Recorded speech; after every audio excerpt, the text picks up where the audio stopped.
Hello dear friends, हम लोग अभी चैप्टर नंबर 6 चालू करने जा रहे हैं which is the fourth heads of income capital gain.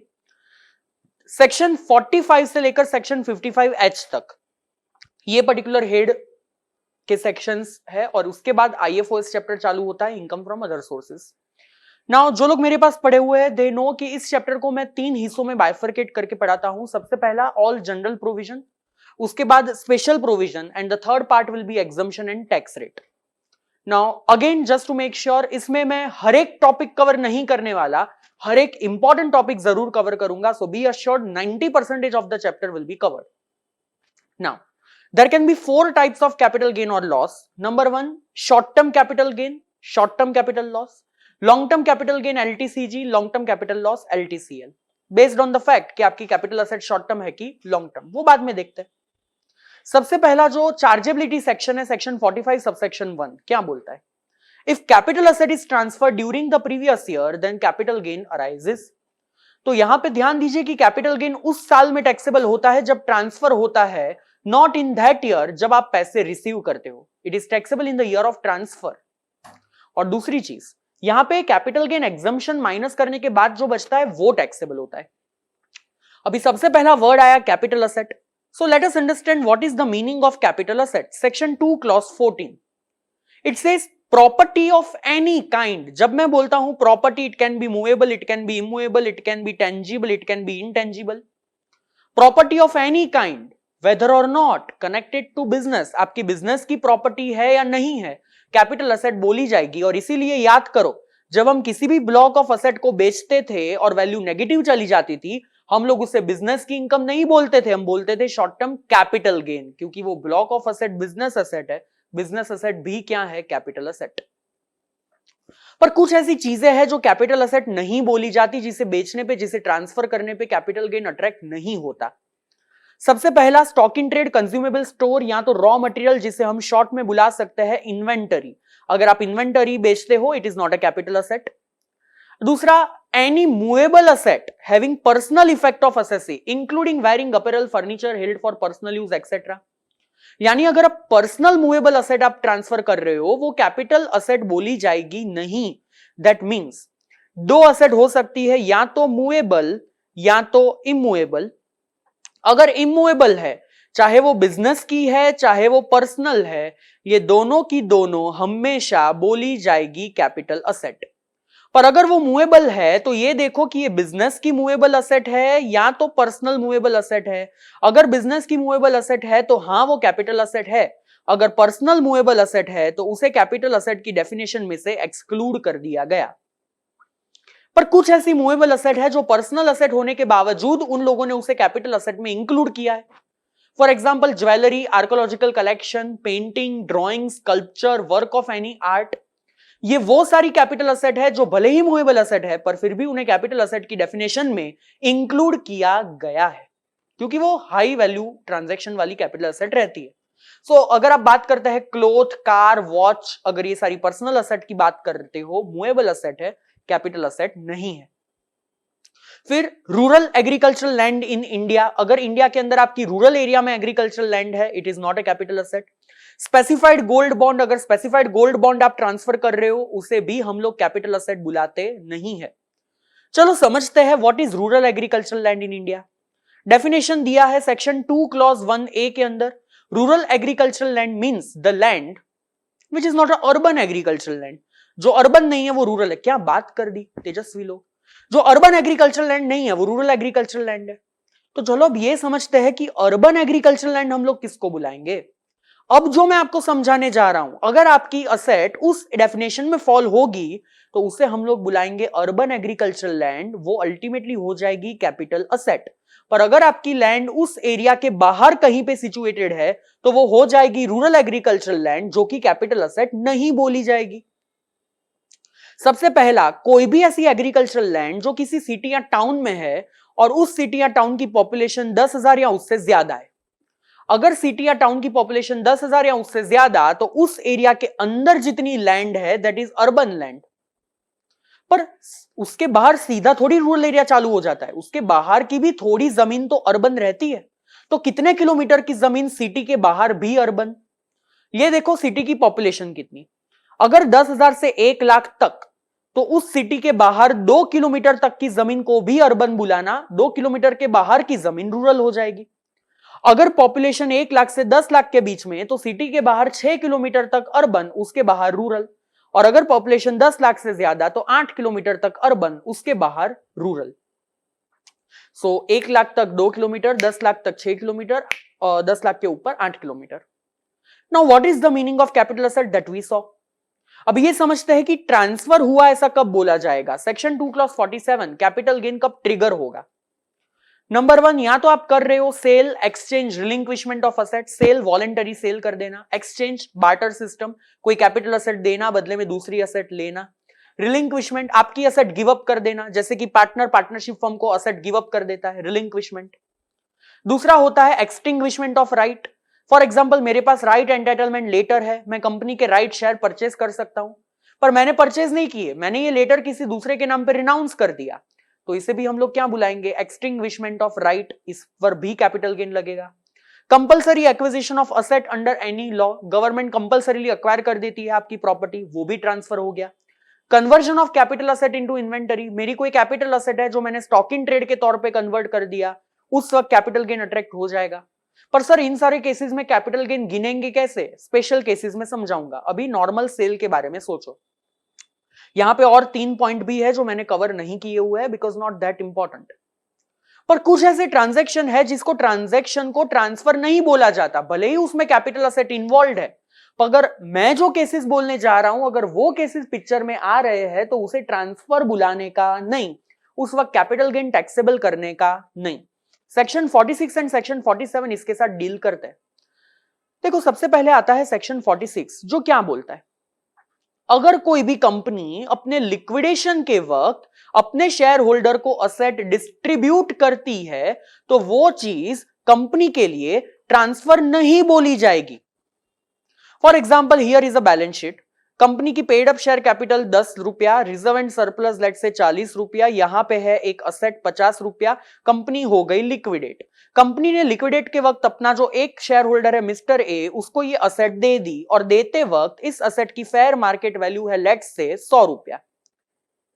अब देखो लिक्विडेशन के वक्त शेयर होल्डर को असेट क्यों दी जाती है? क्योंकि उसका 2 हिस्सों में अपना खुद का पार्ट होता है, पहला शेयर कैपिटल, दूसरा रिजर्व एंड सरप्लस। उसको कंपनी का ये पैसा अपने पास चाहिए, because is a share holder.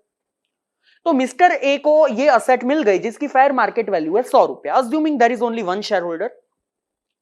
अभी कंपनी ने जब ये असेट मिस्टर ए को दे दी, सेक्शन 46 क्या बोलता है? लिक्विडेशन के वक्त अगर एक कंपनी अपने शेयर होल्डर को असेट डिस्ट्रीब्यूट करती है, it is not a capital asset, company को कैपिटल गेन अट्रैक्ट होगा नहीं।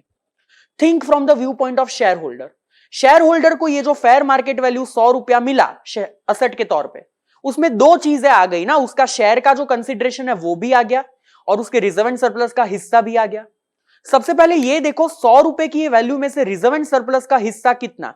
कंपनी के पास रिजर्व एंड सरप्लस 40 रुपया है, कंपनी उससे ज्यादा डिस्ट्रीब्यूट कर सकती है नहीं, तो रिजर्व एंड सरप्लस का 40 रुपया मिला, तो जो बाकी का 60 रुपया मिला वो तुम्हारे शेयर को तुमने बेच दिया, ऐसा मान लो, ये उसकी सेल वैल्यू हो गई, जिसे हम बुलाते हैं फुल वैल्यू ऑफ कंसिडरेशन। तो ये जो रिजर्व एंड सरप्लस का पैसा तुम्हें मिला 40 रुपया, ये तो आईएफओएस में टैक्सेबल होगा शेयर होल्डर को in the name of deemed dividend.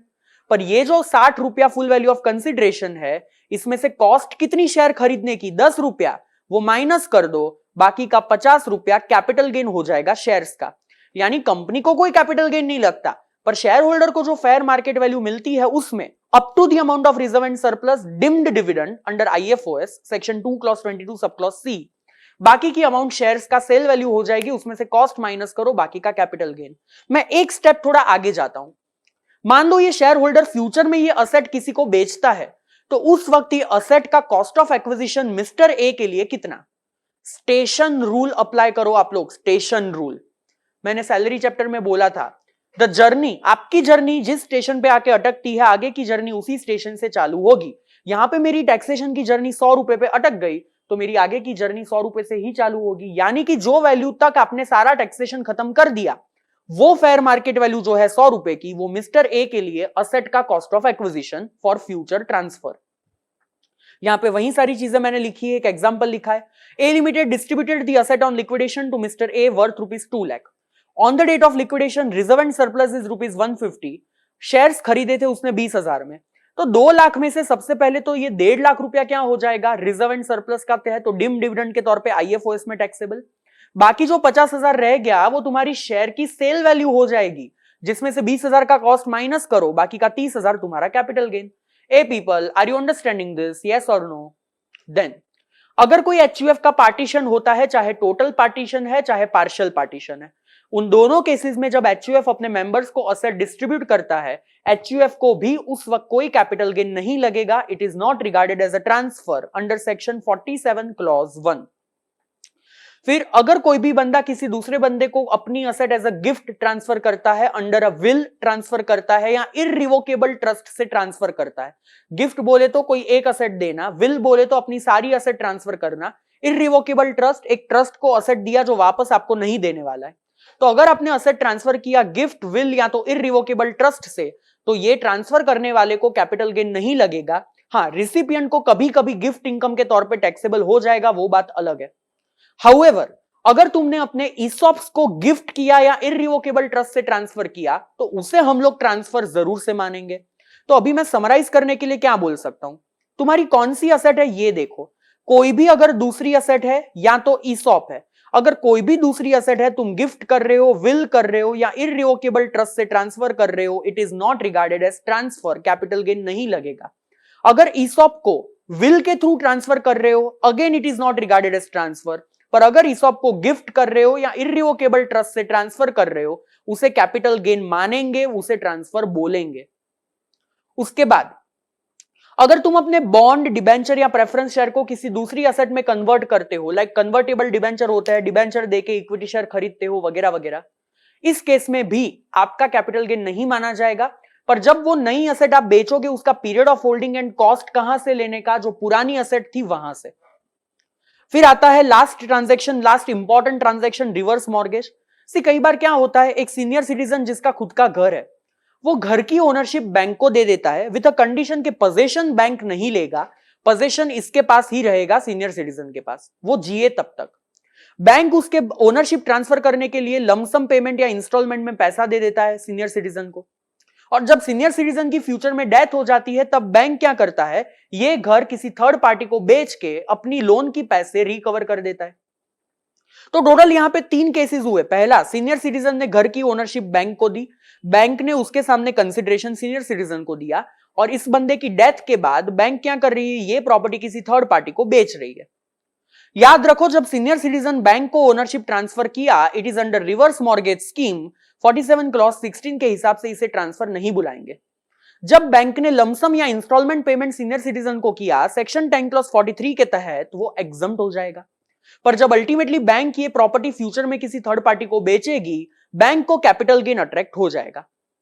चलो अभी ये डिसाइड करते हैं, कोई भी असेट लॉन्ग टर्म कब बनती है, शॉर्ट टर्म कब बनती है।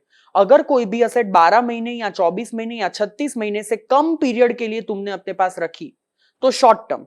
पर अगर इससे ज्यादा तुमने अपने पास रखी, तो it is not a short term, it is long term. Sir 12, 24 और 36, चलो ये देखते हैं 12 महीने किसके लिए एप्लीकेबल है। लिस्टेड शेयर्स या तो securities, mutual fund, unit of equity fund या तो यूटीआई का म्यूचुअल फंड, या जीरो कूपन बॉन्ड।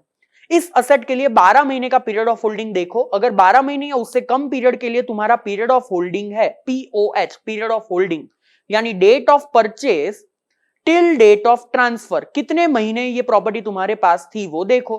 अगर ये 3 प्रॉपर्टी है तो 12 महीने या उससे कम थी तो शॉर्ट टर्म, उससे ज्यादा रख के ट्रांसफर किया तो लॉन्ग टर्म। अगर तुम्हारे पास अनलिस्टेड शेयर्स है या लैंड बिल्डिंग है, तो उसके लिए 24 महीने देखना है। इसके अलावा अगर दूसरी कोई भी असेट है, for example unit of debt fund, unit of hybrid fund, unlisted security which is not a share, because share ऊपर कवर हो गया, अनलिस्टेड सिक्योरिटी कहीं कवर नहीं हुई, और इसके अलावा दूसरी कोई भी asset, jewellery, archaeological collection, painting, drawing, sculpture, work of any art, block of asset, blah blah blah, उन सारी चीजों के लिए 36 मंथ देखने का। अगर अप टू 36 मंथ रखा तो शॉर्ट टर्म, उसके बाद रखा तो लॉन्ग टर्म। तो चलो ये डिसाइड करते हैं कि लॉन्ग टर्म और शॉर्ट टर्म कैपिटल असेट को गिनेंगे कैसे। There is a fix structure, और आंखें बंद करके आप लोगों को ये स्ट्रक्चर फॉलो करना होता है।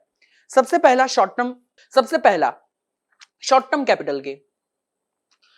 सी whatever you receive at the time of transfer it is called as your full value of consideration. उस फुल वैल्यू ऑफ कंसिडरेशन में से सेल एक्सपेंस माइनस करो। सेल एक्सपेंस बोले तो expense incurred wholly in connection with transfer. तो आपको मिलेगा क्या? आपको मिलेगा नेट कंसिडरेशन। नेट कंसिडरेशन में से तुम लोग दो चीजें माइनस करोगे, पहला कॉस्ट ऑफ एक्विजिशन, दूसरा cost of improvement. Cost of acquisition जितने में वो चीज परचेस करी थी, cost of improvement repair, renovate, construct, कुछ दूसरा फ्लोर करवाया वगैरह वगैरह। और जो बाद में तुम्हें मिलेगा it will be called as short term capital gain. कभी कभी उसमें से दो एग्जम्पशन माइनस होते हैं, 54B या तो 54D कभी कभी।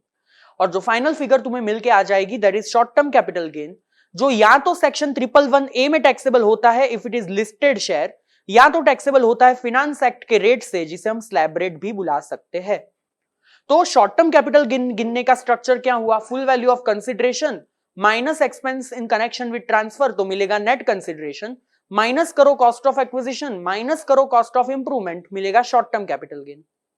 तो sir long term capital gain कैसे ढूंढते हैं? वही same, full value of consideration minus expense in connection with transfer, तो मिलेगा नेट कंसिडरेशन। पर अब मैं कॉस्ट ऑफ एक्विजिशन माइनस नहीं करूंगा, मैं माइनस करूंगा इंडेक्स कॉस्ट ऑफ एक्विजिशन। मैं कॉस्ट ऑफ इंप्रूवमेंट माइनस नहीं करूंगा, मैं माइनस करूंगा इंडेक्स कॉस्ट ऑफ इंप्रूवमेंट। तो चलो समझते हैं ये इंडेक्स कॉस्ट ऑफ एक्विजिशन है क्या। सी उन्होंने इन्फ्लेशन के बेस से एक नंबर डिसाइड किया है CII, और हर एक साल को एक नंबर डिनोट कर दिया बेस्ड ऑन इन्फ्लेशन। इस नंबर का फुल फॉर्म है कॉस्ट इन्फ्लेशन इंडेक्स। उन्होंने बेस ईयर रखा 2001-2 को, जिसको उन्होंने 100 का नंबर दे दिया, फिर हर साल को नंबर देते गए। करंट जो 2021 है, जनरली आपके एग्जाम में यही आएगा, 2021 का ट्रांसफर, उसका CII है 301। अब मान लो मैंने कोई असेट परचेस करी है फॉर एग्जांपल 2004-5 में, and let us assume, hypothetically मैं बोल रहा हूं, ये एग्जैक्ट नहीं है, मान लो 2004-5 का CII है 130। अभी मैं उसे बेच रहा हूं 2021 में। मान लो 2004-5 में मैंने परचेस किया था 10 लाख में, अभी बेच रहा हूं 50 लाख में, मेरा कैपिटल गेन कितना? पहले तो कहना से 2004-5 में परचेस किया था, अब बेच रहे हो, 36 महीने से ज्यादा है, ये लॉन्ग टर्म हो गया।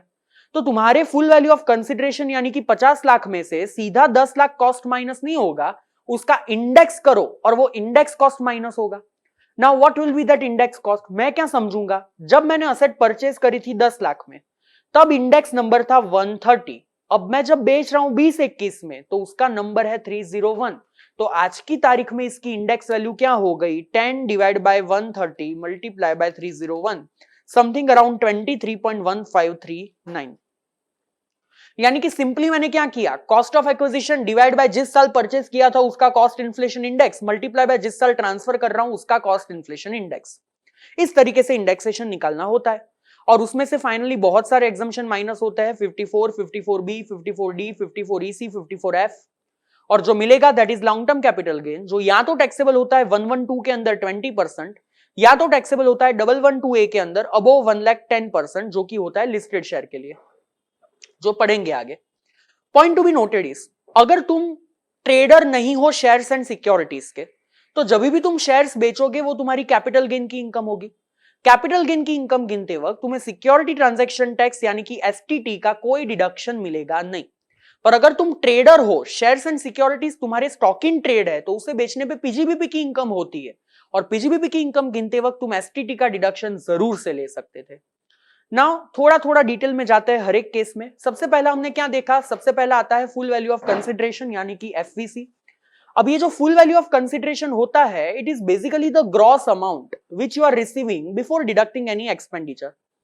पर कुछ कुछ केसेस में ऐसा होता है कि तुम्हें फुल वैल्यू ऑफ कंसिडरेशन नहीं पता, जैसे कि conversion of capital asset into inventory हो गया, फिर हो गया एक्सचेंज हो गया, वगैरह वगैरह। ऐसे केसेस में तुम्हें अपना फुल वैल्यू ऑफ कंसिडरेशन नहीं पता होता है। ऐसे केसेस में एक कॉमन सेक्शन है सेक्शन 50D।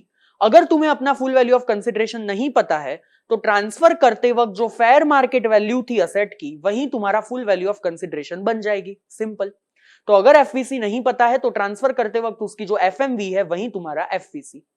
ये FVC में से माइनस क्या करेंगे, सेल के वक्त जो एक्सपेंडिचर हुए हैं वो expense which is necessary to affect the transfer, brokerage, commission, stamp duty, registration fee, etcetera etcetera. STT minus नहीं कर सकते। फिर नेट कंसिडरेशन आएगा, उसमें से पहला हम लोग माइनस करते हैं cost of acquisition. Cost of acquisition बोले तो वो वैल्यू जिससे तुमने वो असेट परचेस करी थी प्लस परचेस करते वक्त अगर कोई कैपिटल नेचर के एक्सपेंडिचर हुए थे तो उसे भी ऐड कर दो। पर कुछ ऐसे केसेस होते हैं जहां पे तुम्हें अपना कॉस्ट भी नहीं पता होता है या तो तुम्हारा कोई कॉस्ट नहीं होता है। फॉर एग्जाम्पल, एक एग्जाम्पल के थ्रू समझाता हूं, 2-3 चीजें यहां पे ध्यान से समझनी है। मान लो 2003 में एक HUF है जिसने असेट परचेस करी थी 10 लाख रुपए में और इस वक्त कॉस्ट इन्फ्लेशन इंडेक्स था 101, let's say 110, just an assumption. मान लो 2008 में ये चीज उसके मेंबर को डिवाइड हो गई बिकॉज ऑफ पार्टीशन, तो कहने से इस वक्त HUF को कैपिटल गेन तो लगा नहीं होगा क्योंकि this is not regarded as a transfer. अभी ये मेंबर जो है अल्टीमेटली 2020 में ये असेट बेच देता है, let's say something around 40 lakh rupees में। क्वेश्चन नंबर 1, जब मैं कैपिटल गेन गिनूंगा तो मेंबर का कॉस्ट ऑफ एक्विजिशन कितना माइनस करूंगा? आप बोलोगे सर उसका तो कोई कॉस्ट ही नहीं है। याद रखो, अगर तुम्हारा केस कवर्ड है 49 सबसेक्शन 1 में तो what will be your cost of acquisition? It is the cost of previous owner. बोलो प्रीवियस ओनर का कॉस्ट यहां पे कितना? 10 लाख। तो मेंबर के लिए भी कॉस्ट अल्टीमेटली कितना बन जाएगा? 10 लाख। सर 49 सबसेक्शन 1 में कौन से केसेस है? दिखाता हूं, पर सिंपली याद रखो, जब ट्रांसफर करने वाले को टैक्सेबल नहीं था और रिसीव करने वाले को भी टैक्सेबल नहीं था, उस केसेस में 49 सबसेक्शन 1 अट्रैक्ट हो जाता है। जब वो ट्रांसफरर जिसको ये मिला वो फ्यूचर में बेचेगा तो उसका कॉस्ट कितना? Cost to previous owner, in this example 10 lakh rupees. तो देखो 49 subsection 1, in the following cases cost to previous owner will be the cost of acquisition. पहला, acquisition of asset by HUF by member from HUF at the time of partition, acquisition of property under gift or will, acquisition of property in case of succession or inheritance। ये सारे cases में ना तो transfer करने वाले को taxable था ना तो रिसिप्ट करने वाले को टैक्सेबल था, और इसीलिए 49 सबसेक्शन 1 अट्रैक्ट होकर उनका कॉस्ट क्या बन जाएगा? Cost to previous owner. अभी मैंने कुछ गोल्डन रूल्स जिसे हम प्लेटिनम प्रिंसिपल्स बुलाएंगे वो लिख के रखे हुए हैं जो आपको खास ध्यान रखना है छोटी छोटी चीजों के लिए। जो सबसे पहला केस है वो इसी केस के साथ जुड़ा हुआ है। मुझे एक चीज समझाओ, जब मेंबर 2020 में ये प्रॉपर्टी बेच रहा है तो उसका पीरियड ऑफ होल्डिंग कहां से गिनूं? जब उसको ये प्रॉपर्टी मिली 2008 में वहां से, या जब HUF ने परचेस करी थी 2003 में वहां से? कहने से ये केस कवर्ड है 49 सबसेक्शन 1 के अंदर, जहां पे हम कॉस्ट क्या लेते हैं? कॉस्ट टू प्रीवियस ओनर, यानी कि 10 लाख जो कि 2003 की कॉस्ट है। तो भाई पीरियड ऑफ होल्डिंग भी 2003 से गिनो, यानी अगर केस कवर्ड है 49 सबसेक्शन 1 के अंदर तो कॉस्ट किसका लोगे? प्रीवियस ओनर का। पीरियड ऑफ होल्डिंग भी कहां से लोगे? प्रीवियस ओनर से।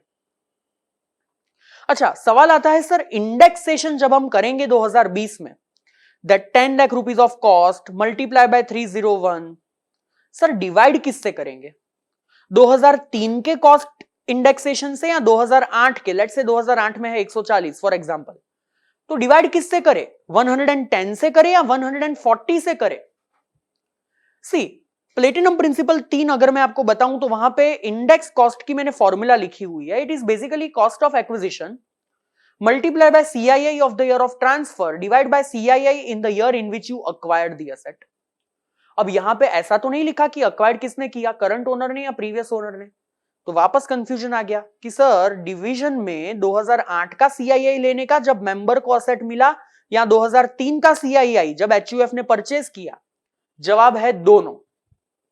अगर स्ट्रिक्ट एक्ट फॉलो करो तो आपको 2008 का CII लेना पड़ेगा जब मेंबर को यह असेट मिला, यानी कि कॉस्ट 2003 की ले रहे हो, पीरियड ऑफ होल्डिंग 2003 का ले रहे हो, पर इंडेक्सेशन डिनोमिनेटर में लोगे 2008 का।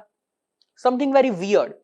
और इसीलिए एक दूसरा अल्टरनेटिव है जो अल्टरनेटिव दिया बॉम्बे हाईकोर्ट ने in the case of CIT versus Manjula J Shah. Bombay high court in the case of CIT versus Manjula J Shah जो बोला कि अगर केस कवर्ड है 49 सबसेक्शन 1 के अंदर, then you can take CII from the year of acquisition by previous owner। Exam में आप लोग यही फॉलो करके आना। Bombay high court in the case of CIT versus Manjula J Shah, अगर केस कवर्ड है 49 सबसेक्शन 1 में, कॉस्ट किसका? प्रीवियस ओनर का। पीरियड ऑफ होल्डिंग किसका? प्रीवियस ओनर का। इंडेक्सेशन कहां से? प्रीवियस ओनर से। पर ये व्यू फॉलो जब भी करो, ये जजमेंट का नाम जरूर से लिख के आना। एक दूसरा कंसेशन है जो एक्ट ने दिया है, platinum principle number 2, section 55 subsection 2।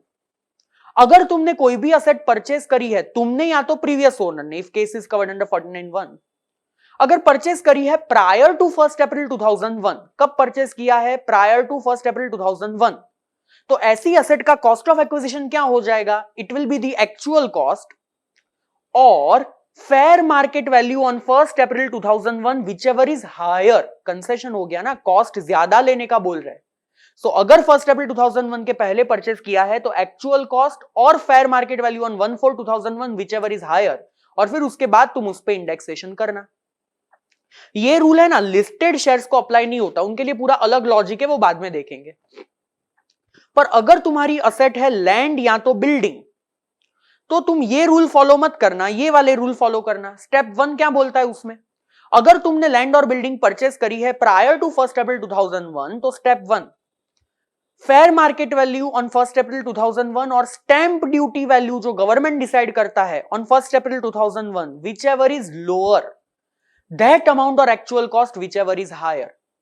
Simple बोलू तो बाकी सारे असेट के लिए एफएमवी और cost whichever is higher, land building के लिए एफएमवी और stamp duty on 141 whichever is lower that amount और actual cost whichever is higher. दूसरी भाषा में, they don't want this fair market value on 1/4/2001 to be higher than stamp duty value on 1/4/2001 if it is land or building. Simple. ये मैंने क्या decide किया? Cost of acquisition, और इसके बाद में इंडेक्सेशन करेगा। Now let us see over here, one example is that jewellery. Now let us assume ये सारी की सारी असेट हमने परचेस करी है प्रायर टू 1/4/2001, ठीक है। ज्वेलरी का परचेस कॉस्ट है 1 लाख और 1/4/2001 की फेयर मार्केट वैल्यू है 1.5 lakh. Stamp duty value jewellery की तो होती ही नहीं है, तो whichever is higher cost of acquisition कितना करोगे? 1.5 लाख, फिर उसको इंडेक्स करना। Unlisted share 50,000 20,000 whichever is higher 50,000। पर जब बात आती है लैंड की, 20 लाख का purchase cost, fair market value 23 lakh, stamp duty 22 lakh. Step number 1 FMV और stamp duty value whichever is lower, जो कि क्या होगा? 22 लाख। दैट अमाउंट और actual cost whichever is higher 22 lakh, तो कॉस्ट हो जाएगा 22 लाख। बिल्डिंग 30 लाख 33 लाख और 35 लाख। स्टेप नंबर 1 33 लाख और 35 lakh whichever is lower 33 lakh, that amount और 30 lakh whichever is higher 33 lakh, cost हो जाएगा 33 lakh. A people, are you understanding this? Yes और no? One more platinum principle, section 55 subsection 1 clause B. अगर तुमने या तुम्हारे प्रीवियस ओनर ने कोई भी कॉस्ट ऑफ एक्विजिशन किया है prior to 1 April 2001, it is to be completely ignored. तुम सिर्फ वही कॉस्ट ऑफ इंप्रूवमेंट माइनस कर सकते हो जो 1 अप्रैल 2001 के बाद इंकर किया है। अगर केस कवर्ड है 49 सबसेक्शन 1 का, तो प्रीवियस ओनर का कॉस्ट भी तुम माइनस कर सकते हो, प्रोवाइडेड वो होना चाहिए आफ्टर 1 अप्रैल 2001। और कॉस्ट ऑफ इंप्रूवमेंट को भी हम लोग इंडेक्स करते हैं इन द सेम मैनर। कुछ ऐसी असेट है जो लॉन्ग टर्म होती है, फिर भी हम लोग उस पर इंडेक्सेशन कभी भी क्लेम नहीं कर सकते। फॉर एग्जाम्पल बॉन्ड और debenture, slump sale under section 50B और listed share under section 112A। ये आगे पढ़ा ही दूंगा कि अगर ये लॉन्ग टर्म है तो उस पर इंडेक्सेशन फिर भी नहीं मिलेगा। दूसरा एक सवाल आता है, सर लैंड और बिल्डिंग का फुल वैल्यू ऑफ कंसिडरेशन कैसे डिसाइड करें? सर अभी तो देखा एफएमवी और stamp duty whichever is lower और actual cost whichever is higher. अरे वो कॉस्ट ऑफ एक्विजिशन कैसे डिसाइड करना वो देखा। अभी हम लोग क्या डिसाइड कर रहे हैं? फुल वैल्यू ऑफ कंसिडरेशन कैसे डिसाइड करेंगे? उसके लिए दो सेक्शन है, 43CA 50C। 43CA तब अप्लाई होता है जब लैंड और बिल्डिंग आपके लिए स्टॉक इन ट्रेड है, you are a builder, you are a constructor. 50C तब अप्लाई होता है जब लैंड और बिल्डिंग आपके लिए कैपिटल असेट है। दोनों के दोनों में सेम प्रोविजन लिखा हुआ है। नाउ लेट अस अज्यूम मैंने कोई असेट सही में बेची, एक्चुअल कॉस्ट है 100 रुपया, और उस दिन यानी कि डेट ऑफ रजिस्ट्रेशन पे जो स्टैंप ड्यूटी वैल्यू है वो है 120 रुपया। अभी गवर्नमेंट ने क्या बोला, ये देखो कि क्या तुम्हारी स्टैंप ड्यूटी तुम्हारी एक्चुअल कॉस्ट के, तुम्हारी एक्चुअल वैल्यू के 110% से भी ज्यादा है। यहां पे कहना से my actual value is 100 rupees, उसका 110% होता है 110। मेरी स्टैंप ड्यूटी वैल्यू है 120 जो 110% से भी ज्यादा है, तो मेरा full value of consideration as per section 50C हो जाएगा 120 यानी कि स्टैंप ड्यूटी वैल्यू। पर अगर मान लो ये स्टैंप ड्यूटी वैल्यू 109 होती तो कहना से वो 110% ऑफ एक्चुअल वैल्यू से ज्यादा नहीं है। उस केस में मेरा फुल वैल्यू ऑफ कंसिडरेशन हो जाता 100 रुपया which is actual value. Let's say one another example. 20 lakh is my actual value, 23 lakh is my stamp duty value on the date of registration. ये देखो एक्चुअल वैल्यू का 110% कितना, 20 लाख का 110% होता है 22 lakh. Can I say on the date of registration stamp duty is more than 22 lakh? तो full value of consideration कितना, 23 lakh rupees. Are you understanding this people, yes और नो? हम लोग यहां पे स्टैम्प ड्यूटी वैल्यू किस दिन की देख रहे हैं, डेट ऑफ रजिस्ट्रेशन की.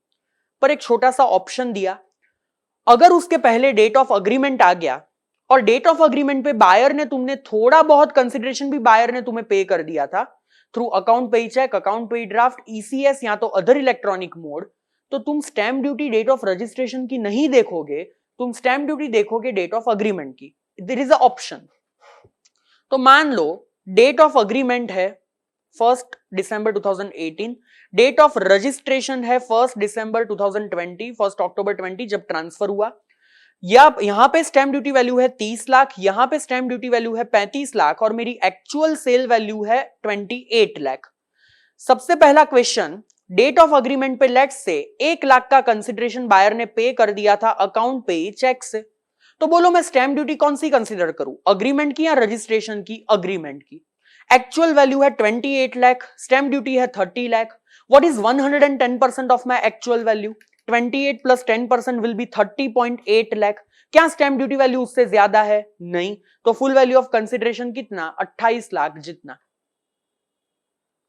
मान लो इसी एग्जांपल में ये 1 लाख अकाउंट पे चेक की जगह क्रॉस चेक, बैरर चेक या कैश से पे किया होता, तो I cannot consider the stamp duty on the date of agreement. I have to compulsory consider the stamp duty on the date of registration, which in my example is 35 lakh, जो कि 110% से ज्यादा हो रहा है और इसलिए मेरा full value of consideration हो जाता 35 lakh. Are you understanding this people? Yes or no? Then section 50CA जो बोलता है कि अगर तुम कोई अनलिस्टेड शेयर ट्रांसफर कर रहे हो तो उसकी फुल वैल्यू ऑफ कंसिडरेशन कितनी, एक्चुअल कंसिडरेशन और fair market value on the date of transfer whichever is higher. क्या बोला, अगर अनलिस्टेड शेयर ट्रांसफर कर रहे हो तो फुल वैल्यू ऑफ कंसिडरेशन कितना, एक्चुअल कंसिडरेशन और fair market value whichever is higher. उसके बाद सेक्शन 51. अच्छा ये वो चीज है जो आप एग्जाम में ना जनरली भूल जाओगे, कुछ ऐसी चीजें होती है जो भूल जाते हो. रिबेट अंडर सेक्शन 87 है, rounding off, salary standard deduction 50,000, rent 30% standard deduction. Section 50CA भूलना मत. Section 51 advance money forfeited. आज मैंने किसी के साथ एक कॉन्ट्रैक्ट किया कि मैं तुझे फ्लैट बेचूंगा, उसने मुझे 1 लाख टोकन पे किया, फ्यूचर में वो मुझे पैसा लौटा नहीं पाया, हमारा कॉन्ट्रैक्ट कैंसिल हो गया, मैं उसका 1 लाख अपने पास फोरफिट कर दूंगा पेनल्टी. ये 1 लाख भी तो मेरी इनकम है, ये कब टैक्सेबल होगी, कहां पे टैक्सेबल होगी? ये देखो तुमने एडवांस मनी कब फोरफिट किया, प्रायर टू 1 अप्रैल 2014 या ऑन और आफ्टर 1 अप्रैल 14. अगर प्रायर टू 1 अप्रैल 14 तुमने फोरफिट किया तो जब भी तुम फ्यूचर में वो असेट बेचोगे उस वक्त कॉस्ट में से ये एडवांस मनी जो फोरफिट किया वो माइनस कर देना और बाकी के कॉस्ट का इंडेक्सेशन करना. पर अगर 1 अप्रैल 14 के बाद तुम ये एडवांस मनी फोरफिट कर रहे हो तो अमेंडमेंट हो चुका, अब ये आईएफओएस का पार्ट बन जाएगा. जिस साल रिसीव कर रहे हो उसी साल आईएफओएस की इनकम अंडर 56 सबसेक्शन 2 क्लॉज 9. हां, पर अगर केस कवर्ड है 49 सबसेक्शन 1 में और एडवांस मनी फोरफिट किया था प्रीवियस ओनर ने, तुमने नहीं किया था, प्रीवियस ओनर ने किया था, उसे तुम कंप्लीटली इग्नोर कर दो. तो अगर तुमने एडवांस मनी फोरफिट किया है प्रायर टू 1 अप्रैल 2014, जब भी फ्यूचर में असेट बेचोगे उसके कॉस्ट में से माइनस हो जाएगा. अगर फोरफिट हुआ है ऑन और आफ्टर 1 अप्रैल 14 तो जिस साल मिला उस साल आईएफओएस की इनकम के तौर पे टैक्सेबल हो जाएगा. और अगर प्रीवियस ओनर ने फोरफिट किया तो इग्नोर कर दो. अब ये सारे पॉइंट्स कवर करता हुआ एक एग्जांपल दे रहा हूं, मास्टर एग्जांपल, थोड़ा ज्यादा ध्यान देना और इस चीज को समझना, ठीक है?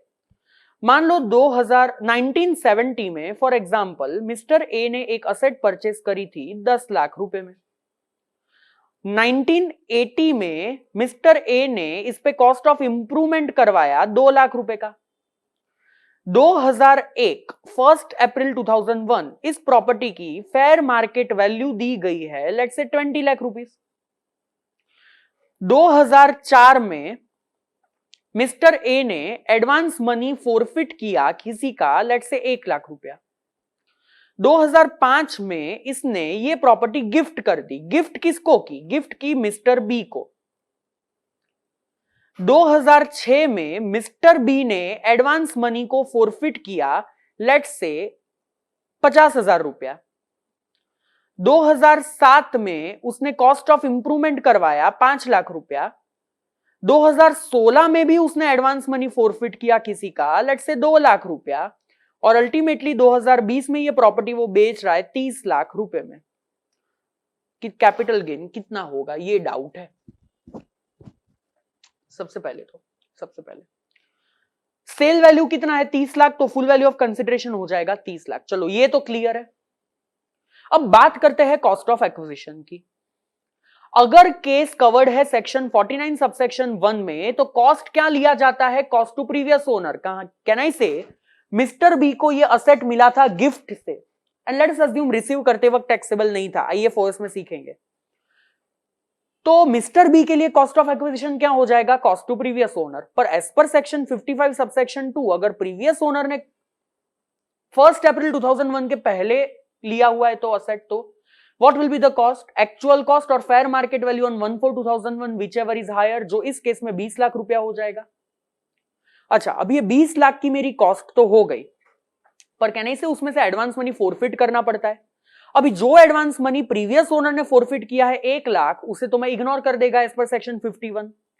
जो एडवांस मनी 1/4/14 के पहले फोरफिट किया गया है by current owner, in this example 50,000, उसे मैं 20 लाख में से माइनस करेगा। कौन से साल में फोरफिट किया ये देखने की जरूरत नहीं है, सीधा माइनस कर दो। 19,50,000 तुम्हारी कॉस्ट हो जाएगी। अभी उसको इंडेक्स करो, मल्टीप्लाई बाय 301 डिवाइड बाय 100 करके, और जो एडवांस मनी 1/4/14 के बाद फोरफिट किया गया है 2 लाख, वो तो उसी साल IFOS में टैक्सेबल हो चुका होगा, तो उसको वापस टैक्सेबल थोड़ी करेंगे। अभी मान लो यहां पे कॉस्ट ऑफ इंप्रूवमेंट का क्या करना है।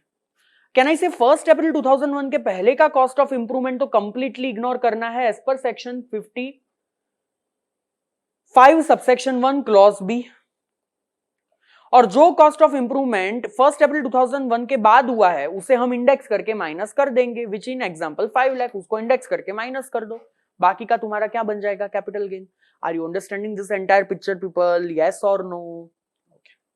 Now let us start discussing about certain special cases one by one. ये हर एक इंडिविजुअल केसेस है। सबसे पहला, अगर तुम्हारी कोई कैपिटल असेट है जो डिस्ट्रॉय हो गई, डिस्ट्रक्ट हो गई, और उसके बदले में तुम्हें इंश्योरेंस क्लेम मिल रहा है, और वो इस 4 रीजन की वजह से डिस्ट्रक्ट हुई थी। पहला, natural calamities, that is flood, typhoon, hurricane, earthquake. Then riot और civil disturbance, accidental fire, explosion, या तो एक्शन बाय एंड। अगर ये 4 केसेस के वजह से तुम्हारी कोई कैपिटल एसेट डिस्ट्रक्ट हो चुकी और उसके लिए तुम्हें इंश्योरेंस क्लेम मिला, तो जिस साल तुम्हें वो क्लेम मिलेगा वो उस साल टैक्सेबल हो जाएगा under capital gain as per section 45 clause 1A। A point to be noted, इस 4 रीजन के अलावा किसी रीजन की वजह से कैपिटल इंश्योरेंस क्लेम मिला तो टैक्सेबल नहीं होगा। जब तुमने असेट डिस्ट्रक्ट की उस वक्त कैपिटल गेन टैक्सेबल नहीं हो रहा है, जब रिसीव कर रहे हो ना तब टैक्सेबल हो रहा है। क्यों? क्योंकि पहले तो जब ट्रांसफर हो गया तब पैसे नहीं थे और तब पता भी तो नहीं था कि इंश्योरेंस क्लेम कितना मिलेगा, और इसलिए जब रिसीव होता है तब टैक्सेबल कर दो। हाउएवर ये जो इंश्योरेंस क्लेम मिला वो तो फुल वैल्यू ऑफ कंसिडरेशन है, उसमें से कॉस्ट माइनस होगी, बाकी का या तो गेन होगा या तो लॉस हो जाएगा। Are you understanding this people, yes और no? Then capital gain in case of conversion of capital asset into stock in trade, section 45 subsection 2। एक एग्जांपल लेके समझा रहा हूं ये ट्रांसफर कैसे, कब, क्यों टैक्सेबल होगा। मान लेते हैं 2003 में मैंने एक असेट परचेस की थी 2003-4 में, जिसकी वैल्यू थी, ज्वेलरी परचेस की थी 5 lakh. Cost inflation index for example उस वक्त था 105 रुपीज, जस्ट एन एग्जांपल। मान लो 2008-9 में मैंने ये असेट को इन्वेंटरी में कन्वर्ट कर दिया और इस वक्त इसकी फेयर मार्केट वैल्यू थी 10 लाख रुपया, जबकि कॉस्ट इन्फ्लेशन इंडेक्स था 120। अल्टीमेटली 2020-21 में मैं ये इन्वेंटरी जो है वो बेच रहा हूं और मैंने बेच दिया 20 लाख के अंदर, जबकि आपको पता है कॉस्ट इन्फ्लेशन इंडेक्स है 301। सबसे पहला चीज, जब भी तुमने अपनी कैपिटल असेट को इन्वेंटरी में कन्वर्ट किया, वो कन्वर्जन हुआ और वो conversion is a transfer, capital gain attract हो गया। सवाल आता है sir full value of consideration क्या, नहीं पता है ना, तो उस वक्त की फेयर मार्केट वैल्यू 10 लाख, वो तुम्हारा फुल वैल्यू ऑफ कंसिडरेशन। पर ये जो तुम, अच्छा कॉस्ट कितना होगा, कैन आई से cost of acquisition will be what, 5 lakh multiply by 120 divide by 105, जो इंडेक्स करके आएगा वो, बाकी का तुम्हारा कैपिटल गेन। पर ये जो कैपिटल गेन है वो 2008-9 में टैक्सेबल नहीं होगा, वो उस साल टैक्सेबल होगा जब तुमने अपनी इन्वेंटरी बेची in the year 2021। So point to be noted is, जब भी कैपिटल असेट को इन्वेंटरी में कन्वर्ट करते हो, ट्रिगर तो हो गया कैपिटल गेन, पर वो टैक्सेबल उस साल में होता है जब इन्वेंटरी बेच रहे हो। फुल वैल्यू ऑफ कंसिडरेशन कितनी, फेयर मार्केट वैल्यू, पर किस दिन की, जिस दिन तुमने ये कन्वर्ट किया था उस दिन की। ये कैपिटल असेट का पीरियड ऑफ होल्डिंग कहां से कहां तक का माना जाएगा, 2003-4 से लेकर 2008-9 तक।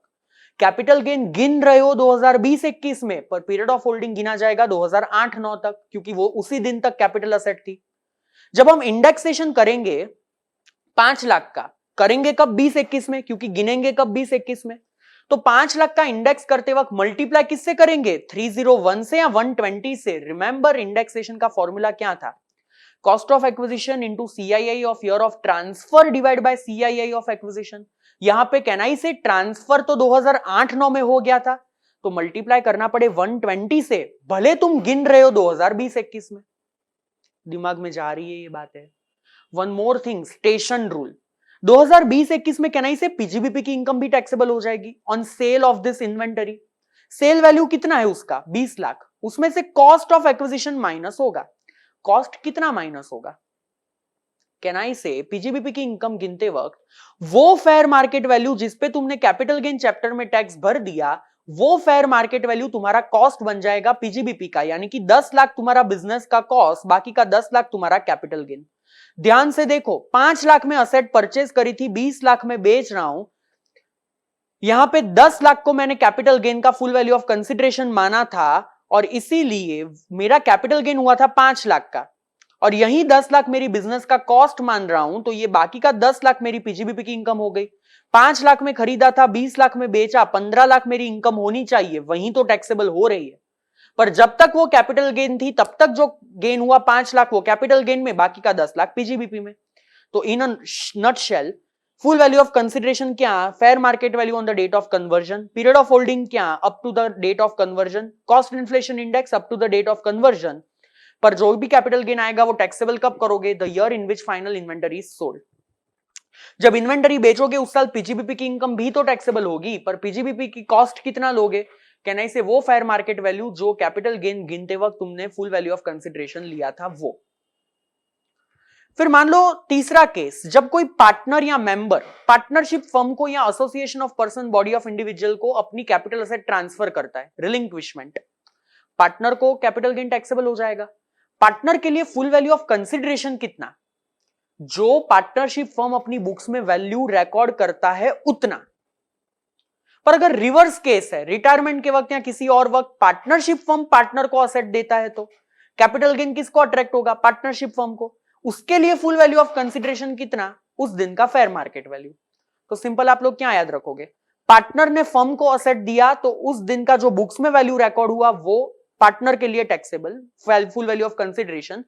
फर्म अगर पार्टनर को असेट देती है तो उस दिन का फेयर मार्केट वैल्यू उसके लिए full value of consideration. 45 subsection 3, 45 subsection 4।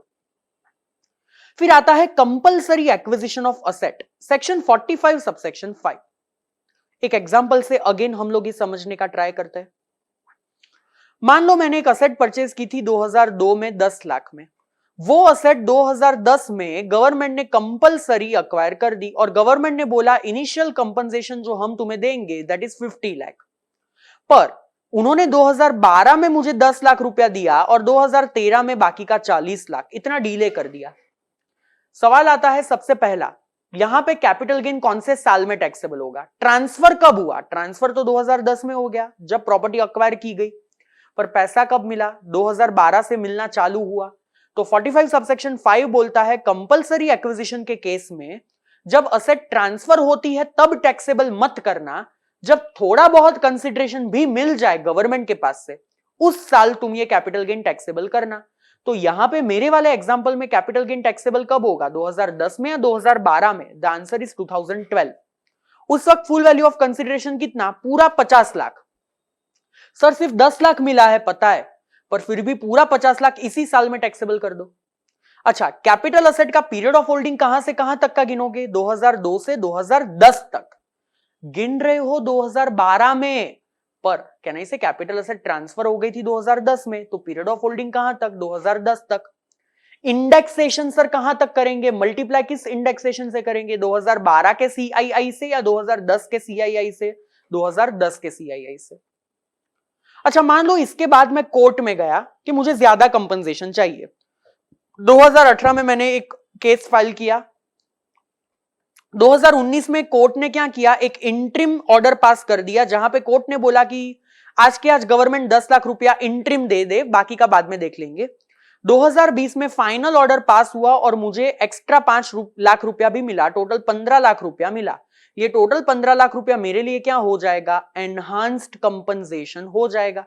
It is enhanced compensation. अब ये भी कैपिटल गेन में ही टैक्सेबल होगा, पर याद रखो ये कभी भी इंट्रीम ऑर्डर वाले साल में टैक्सेबल नहीं होगा, ये टैक्सेबल होगा in the year of final order. Means ये पूरा 15 लाख मेरा फुल वैल्यू ऑफ कंसिडरेशन कौन से साल में टैक्सेबल होगा? 2020-21 में, and not in the year of interim order. अब ये फाइनल जो आता है 15 लाख का फुल वैल्यू ऑफ कंसिडरेशन, इसमें से क्या माइनस होगा? अगर कोई लिटिगेशन एक्सपेंस किया है तो वो माइनस करो। दूसरा क्या माइनस होगा? कॉस्ट ऑफ एक्विजिशन माइनस होगा। कॉस्ट ऑफ एक्विजिशन कितना? 0 माइनस होगा। क्यों? अरे पूरे का पूरा कॉस्ट जब मैंने इनिशियल कंपनसेशन ढूंढा तब माइनस कर ही दिया था ना, तो अब बाकी क्या बचा? कुछ नहीं। तो माइनस क्या मिलेगा? कुछ नहीं। तो in a nutshell you can receive two kind of compensation, one is initial, second one is enhanced। अगर initial compensation मिल रहा है तो वो उस साल टैक्सेबल होगा जब थोड़ा बहुत कंसिडरेशन भी आपको मिल गया। उस वक्त फुल वैल्यू ऑफ कंसिडरेशन कितना? फुल इनिशियल कंपनसेशन जितना। पीरियड ऑफ होल्डिंग कब तक? Up to the date of transfer तक। सीआईआई कब तक? Up to the date of transfer तक। पर जब एनहांस कंपनसेशन मिलता है तो वो किस हिसाब से टैक्सेबल होगा? जो कोर्ट को मिला उस हिसाब से। किस साल में टैक्सेबल होगा? जब मिला उस साल में। फुल वैल्यू ऑफ कंसिडरेशन कितना? जितना डिफरेंस मिला है उतना। कॉस्ट कितना? 0, क्योंकि पहले ही क्लेम कर दिया। इंट्रीम ऑर्डर के वक्त कुछ टैक्सेबल नहीं होगा, सब कुछ टैक्सेबल होगा फाइनल ऑर्डर के वक्त। लिटिगेशन एक्सपेंस का डिडक्शन ले पाओगे। अच्छा, टाइप ऑफ कैपिटल गेन कितना? शॉर्ट टर्म या लॉन्ग टर्म? जो इनिशियल कंपनसेशन का टाइप था वही टाइप एनहांस कंपनसेशन का बन जाएगा। अगर ये कंपनसेशन रिसीव करने से पहले बंदे की डेथ हो गई तो ये कंपनसेशन किसको टैक्सेबल होगा? उस लीगल हेड को जिसे ये कंपनसेशन मिल रहा है। देन बहुत ही इंटरेस्टिंग फैक्ट, लिस्टेड शेयर। सी लिस्टेड शेयर जिस पे आप बेचते वक्त सिक्योरिटी ट्रांजैक्शन टैक्स पे करते हो और खरीदते वक्त भी security transaction tax recognised stock exchange में पे किया था। पहले एक सेक्शन था 10 क्लॉज 38 जो बोलता था कि अगर आपका लॉन्ग टर्म कैपिटल गेन है लिस्टेड शेयर का तो वो पूरा एग्जम्प्ट हो जाएगा।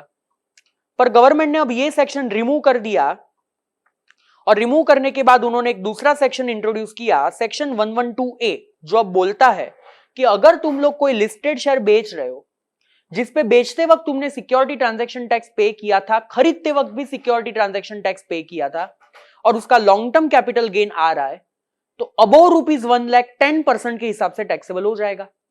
यानी मान लो मेरा कैपिटल गेन आया 5 लाख का, इनकम में 5 लाख ऐड करो, पर टैक्स गिनते वक्त 1 लाख तक कोई टैक्स नहीं गिना जाएगा, बाकी के 4 लाख का 10% 40,000 का टैक्स भरना पड़ेगा। सवाल आता है कि ये लॉन्ग टर्म कैपिटल गेन जब मैं गिनूंगा तो उसका कॉस्ट ऑफ एक्विजिशन कैसे आइडेंटिफाई करूंगा? What is the cost of acquisition of a listed share? ये जो मैं समझाने जा रहा हूं, जुलाई 21 की एग्जाम में इस पे एक छोटा सा 2 मार्क का क्वेश्चन आया हुआ है। Now how to determine cost of acquisition of a listed share? ये देखो कि तुमने परचेज कब किया है, 1 फरवरी 2018 के पहले या उसके बाद। अगर 1 फरवरी 2018 के बाद परचेज किया है तो जितने में परचेज किया वो तुम्हारा कॉस्ट ऑफ एक्विजिशन। अगर 1 फरवरी 2018 के पहले परचेज किया है तो 2 स्टेप से तुम अपना कॉस्ट डिटरमाइन करोगे। Step number 1, full value of consideration जितने में तुम ये बेच रहे हो, और ट्रांसफर और fair market value on 31 January 18 whichever is lower. यानी कि 31 जनवरी 2018 की फेयर मार्केट वैल्यू या तो तुम्हारी sale value whichever is lower, that amount और actual cost whichever is higher, वो तुम्हारा कॉस्ट ऑफ एक्विजिशन बन जाएगा। मींस उन्होंने इनडायरेक्टली 1 फरवरी तक के गेन को एग्जम्प्ट कर दिया by taking 31 January FMV as a cost. तो यहां पे देखो कॉस्ट ऑफ एक्विजिशन के लिए अब मैं ओवरऑल क्या बोल सकता है, अगर कोई भी असेट है दूसरी वाली जो कि परचेज की है 1 अप्रैल 2001 के पहले, तो fair market value on 1 April 2001 और actual cost whichever is higher. अगर असेट है लैंड या तो बिल्डिंग जो कि परचेज की है 1 अप्रैल 2001 के पहले, तो फेयर मार्केट वैल्यू और stamp duty value on 1 April 2001 whichever is lower that amount और actual cost whichever is higher. पर अगर हम बात कर रहे हैं लिस्टेड शेयर की, तो कट ऑफ डेट आती है 1 फरवरी 18। अगर इसके पहले परचेज किया है तो फुल वैल्यू ऑफ कंसिडरेशन और fair market value on 1 February 2018 और actual cost ultimately whichever is higher. यहां पे याद रखना, अगर लिस्टेड बोनस शेयर्स है और राइट शेयर्स है तो भी यही रूल अप्लाई करना है। 31 जनवरी 18 की जब मैं फेयर मार्केट वैल्यू की बातें करता हूं तो कौन सी प्राइस कंसीडर करेंगे, हम वो प्राइस कंसीडर करेंगे जो स्टॉक एक्सचेंज पे हाईएस्ट थी उस दिन। अगर शेयर अक्वायर किए हैं ऑन और आफ्टर 1 फरवरी 2018 तो उसका कॉस्ट क्या बन जाएगा, actual cost. You are not suppose to see any fair market value. पर याद रखना, ये कैपिटल गेन गिनते वक्त कभी भी तुम्हें इंडेक्सेशन का कोई बेनिफिट मिलने वाला नहीं है। यहां पे अज्यूम करो मैंने ये सारे शेयर्स लिखे हैं जो कि लिस्टेड है, डेट ऑफ एक्विजिशन दिया हुआ है, actual cost, fair market value on 31 January 18, full value of consideration. इसके ऊपर से डिसाइड करेंगे कॉस्ट ऑफ एक्विजिशन कितना और अल्टीमेटली कैपिटल गेन कितना। ठीक है, सबसे पहले रिलायंस लिमिटेड 1 जनवरी 2018 को परचेज किया, कैन आई से 1 फरवरी 2018 के पहले। एक्चुअल कॉस्ट है 10,000, फेयर मार्केट वैल्यू 31 जनवरी 18 की 12,000, फुल वैल्यू ऑफ कंसिडरेशन है 13,000। स्टेप 1, एफएमवी और FVC whichever is lower 12,000, that amount और actual cost whichever is higher 12,000। बेचा कितने में, 13,000 में, कैपिटल गेन कितना, 1,000। दूसरा Tata limited 1 March 2016, can I से 1 फरवरी 18 के पहले 54,000, 58,000, 57,000। बोलो 58,000 और 57,000 whichever is lower 57,000, that amount और 54,000 विचएवर इज हायर 57,000। बेचा भी कितने में, 57,000, कैपिटल गेन विल बी 0। फिर सैनोफी लिमिटेड 1 फरवरी 2005 को परचेज किया, 1 फरवरी 18 के पहले 1,02,000 या तो 99,000, whichever is lower 99,000, that amount और 1 लाख। बोलो whichever is higher 1 lakh, cost will be 1 lakh, बेचा 99,000 में, there will be a loss of ₹1,000। Last Asian Paints limited purchase किया 1 मार्च 19 को, कैन आई से 1 फरवरी 18 के बाद परचेज किया, तो बस जो तुम्हारा ओरिजिनल कॉस्ट है वही एक्चुअल कॉस्ट 1,32,000, बेचा 1,50,000 में, तो 18,000 तुम्हारा capital gain. Are you understanding this people, yes और no? Next special case, taxability of self generated asset. See एक जजमेंट आया था बहुत सालों पहले Supreme Court in the case of CIT versus BC Srinivasa Shetty, जो ये बोला कि अगर तुम किसी सेल्फ जनरेटेड असेट की कॉस्ट डिटरमाइन नहीं कर सकते तो तुम अपना कैपिटल गेन ही मत गिनो, वो टैक्सेबल ही नहीं होगा। अगर कोई सेल्फ जनरेटेड असेट है जिसका तुम कॉस्ट डिटरमाइन नहीं कर सकते तो कैपिटल गेन ही नहीं गिनने का। पर ये जजमेंट को थोड़े एक्सटेंड तक गवर्नमेंट ने नलिफाई कर दिया। उन्होंने कुछ 4 सेल्फ जनरेटेड असेट आइडेंटिफाई की, उसका कॉस्ट ऑफ एक्विजिशन क्या होगा वो भी बता दिया और कॉस्ट ऑफ इंप्रूवमेंट क्या होगा वो भी बता दिया। पहला, goodwill of business 0, tenancy right cost 0, right to manufacture produce cost 0, trademark brand name cost 0। हाँ, पर 2 ऐसी असेट है जिसका कॉस्ट ऑफ इंप्रूवमेंट हो सकता है, टेनेंसी राइट और ट्रेडमार्क, वो माइनस कर देना।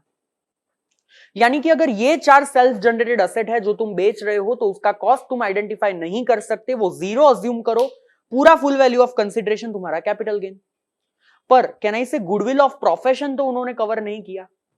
अगर सेल्फ जनरेटेड असेट है गुडविल ऑफ प्रोफेशन तो आज भी वो सुप्रीम कोर्ट का judgment applicable, CIT versus BC Srinivasa Shetty, you can not determine the cost, capital gain will not be computed. मान लो मैंने गुडविल किसी से परचेज करी थी और वो किसी को बेच रहा हूं, तो वो सेल्फ जनरेटेड थोड़ी थी, तो ना तो वो जजमेंट एप्लीकेबल होगा ना तो ये रूल एप्लीकेबल होगा। तुमने जितने में परचेज की थी वही तुम्हारा एक्चुअल कॉस्ट, वो फुल वैल्यू ऑफ कंसिडरेशन में से माइनस कर दो, सिंपल। अच्छा, बाय द वे, अगर किसी को ऐसा पता है कि सर अभी तो अमेंडमेंट हो चुका है, पर वो अमेंडमेंट जो है गुडविल ऑफ प्रोफेशन का वो प्रीवियस ईयर 21-22 से एप्लीकेबल है, आपको यही याद रखना है कि अगर गुडविल ऑफ प्रोफेशन है तो सुप्रीम कोर्ट का judgment applicable, capital gain taxable नहीं होगा।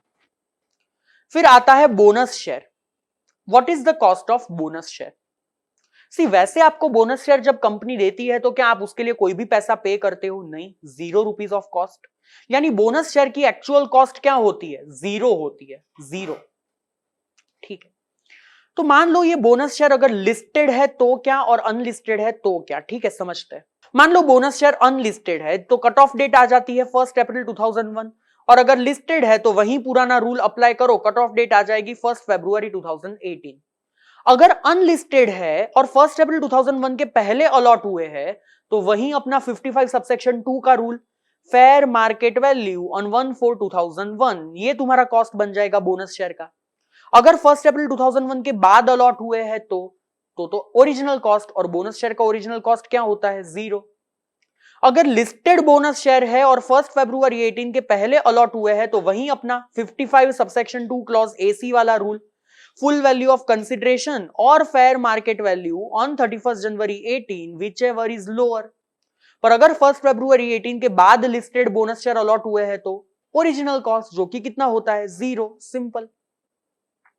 यानी कि ये देखो बोनस शेयर कौन से है, अगर अनलिस्टेड और अलॉटेड बिफोर 1 अप्रैल 2001 तो 55 subsection 2 fair market value on 1 April 2001। अगर अलॉटेड आफ्टर 1 अप्रैल 2001 है तो कॉस्ट क्या बन जाएगी उसकी? 0।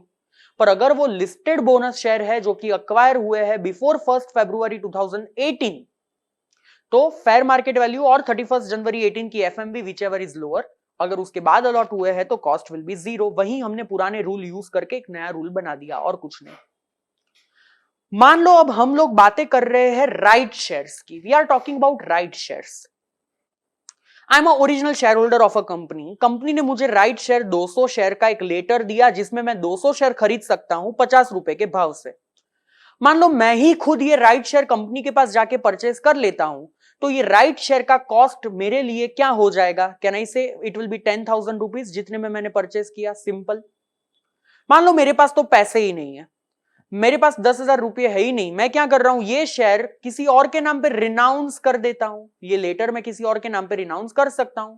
राइट को रिनाउंस करना जिसे बोला जाता है extinguishment of right which is a transfer.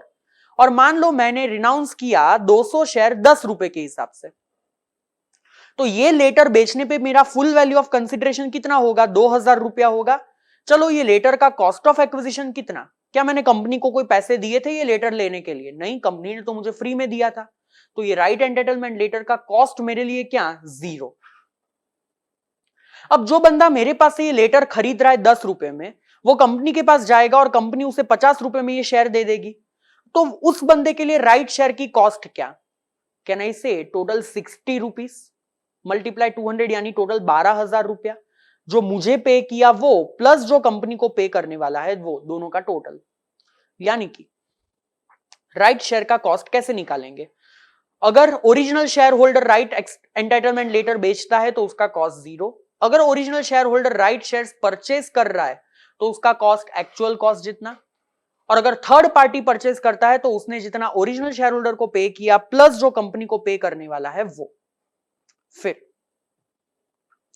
Last special case which is important, अभी भी कुछ 6-7 और छोटे छोटे केसेस है जो मैंने यहां पे कवर नहीं किए, which is not that important for the exam. If you want to see all the special cases, मैंने टोटल सभी चीजें कवर की हुई है online.jkshah classes के फास्ट ट्रैक में with all 25 to 30 examples you can see over there. Slump sale section 50B। Now what is slump sale? Slump sale का मीनिंग होता है तुम अपने पूरे बिजनेस के यूनिट को या पूरे बिजनेस को एक साथ किसी को बेच दो। हर एक असेट को इंडिविजुअली नहीं बेच रहे हो, क्या कर रहे हो? तुम पूरे बिजनेस को एक साथ किसी को बेच रहे हो without determining the value differently. मान लो एक मेरा बिजनेस है, मेरा खुद का जो कैपिटल है वो 100 रुपए का, एक रिवैल्यूएशन रिजर्व क्रिएट करके रखा हुआ है लैंड के ऊपर 10 रुपए का, लायबिलिटी आ रही है 30 रुपए की, टोटल 130 रुपया। यहां पे कुछ फिक्स असेट है वैल्यूड 50 जिसका WDV अगर तुम लोग इनकम टैक्स के हिसाब से देखने जाओ तो 40 रुपए का आता है। यहां पे लैंड है 20 रुपए का जो कि रिवैल्यू हुआ है पहले। फिर यहां पे एक ऐसी असेट है जिसका डिडक्शन मैंने 35 AD में पहले क्लेम करके रखा हुआ है 5 रुपया। फिर कैश डेटर्स वगैरह पड़ा हुआ है, बाकी की सारी अदर असेट आई मीन पड़ी हुई है जिसकी वैल्यू है 130 minus 50 minus 20 minus 5 that is 55 rupees balance sheet tally. मान लो ये पूरा बिजनेस एक साथ मैंने किसी एक बंदे को 130 रुपए में बेच दिया without determining the value to each and every asset. इस ट्रांजैक्शन को बोला जाता है स्लम्प सेल। पूरे बिजनेस को या पूरे अंडरटेकिंग को किसी एक बंदे को बेच दो। तो बोलो यहां पे मेरा फुल वैल्यू ऑफ कंसिडरेशन कितना होगा 130 माइनस क्या होता है कॉस्ट ऑफ एक्विजिशन। याद रखो बिजनेस की जो नेटवर्थ होती है ना स्लम सेल में वही तुम्हारा कॉस्ट बन जाता है। अब ये नेटवर्थ कैसे डिसाइड करते हैं? नेटवर्थ बोले तो असेट माइनस लायबिलिटी। अब इसकी वैल्यू डिटरमाइन करने के कुछ रूल है जो आप लोग याद रखना। अगर कोई डेप्रिशिएबल असेट है तो उसकी WDV देखी जाती है इनकम टैक्स के हिसाब से। अगर कोई ऐसी असेट है जिसको रिवैल्यू किया है तुमने पहले स्लम सेल के पहले तो रिवैल्यूएशन की इफेक्ट को इग्नोर किया जाता है। अगर कोई ऐसी असेट है जो डेप्रिशिएबल है पर तुमने डेप्रिसिएशन प्रोवाइड नहीं किया है तो उस पे नोशनली डेप्रिसिएशन प्रोवाइड करो और बाकी की कॉस्ट तुम कंसिडर कर दो। अगर कोई ऐसी असेट है जिस पे 35 AD का डिडक्शन तुमने क्लेम किया हुआ है तो उसको 0 कंसिडर करो। अगर दूसरी कोई भी असेट बच गई तो उसकी बुक वैल्यू कंसिडर की जाती है। अगर लायबिलिटी है तो वो भी बुक वैल्यू से माइनस कर देने की। तो देखो यहां पे सबसे पहले असेट गिनते हैं। चलो फिक्स असेट 50 रुपए की, उसकी इनकम टैक्स की WDV है 40, तो नेटवर्थ गिनते वक्त असेट में कितना ऐड करूंगा 40। लैंड है 20 रुपए की पर कहना इसे वो तो तुमने पहले 10 रुपया अपवर्ड रिवैल्यू किया था तो उसकी ओरिजिनल कॉस्ट क्या होगी 10 रुपया, तो यहां पे ऐड क्या करेंगे 10 रुपया।